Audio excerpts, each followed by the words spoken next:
Our next presenter is Jekka Jones. Jekka's in the Biological Sciences program. Her advisor is Sharon Marks, and the title of her presentation is Frogs and Ponds and Eggs. Oh my!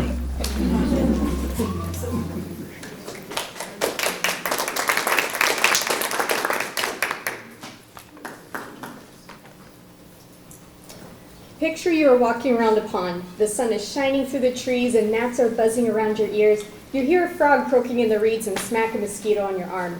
If only you had brought insect repellent. Luckily, that frog is a natural predator of mosquitoes.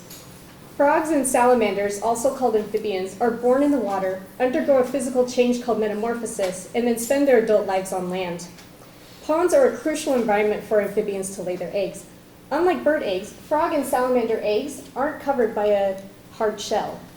They are covered by a jelly-like substance and must be laid in the water or else they will dry out. The goals of my project are to understand the pond features that are important for amphibians to lay their eggs. I am studying two amphibian species in Northern California, the northern red-legged frog and the northwestern salamander.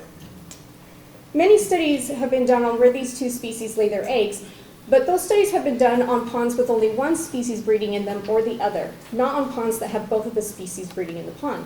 And from these studies, we know that each species has different nest preferences. Red-legged frogs and northwestern salamanders will lay their eggs on plants that are growing in or protruding from the water. Red-legged frogs tend to lay their eggs on floating or protruding plants that are closer to the water surface, whereas northwestern salamanders will lay their eggs on submerged plants that are further from the water surface. I want to know if these two will still choose the same nest preferences when they are both using the same pond for breeding. I am currently surveying 30 ponds along the coast of Humboldt County, half of which have only northern red-legged frogs breeding in them, and the other half have both species breeding in the ponds. When I spot a frog or salamander egg mass, I measure how deep the eggs are laid from the water surface and if they are laid on floating, submerged, or protruding plants. I also note if the amphibians have laid their eggs on sticks, branches, grasses, or reeds and are using those as their nest sites. I'm also studying if the sunlight and trees growing around the pond are affecting the water temperature.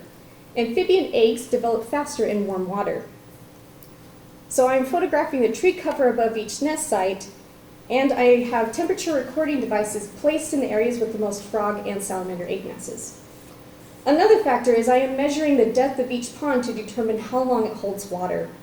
The ponds need to last long enough for the hatchlings to reach adulthood.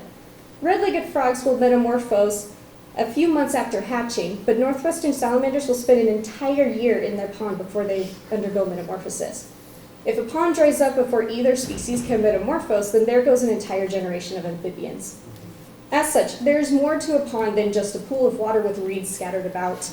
Each amphibian species have a particular requirement that needs to be met from egg to adulthood, and understanding the pond habitat and the nest site preferences is key to supporting all amphibian life cycles. And don't forget those mosquitoes. More amphibians means less bugs to pester you on your lovely walk around the pond. Thank you.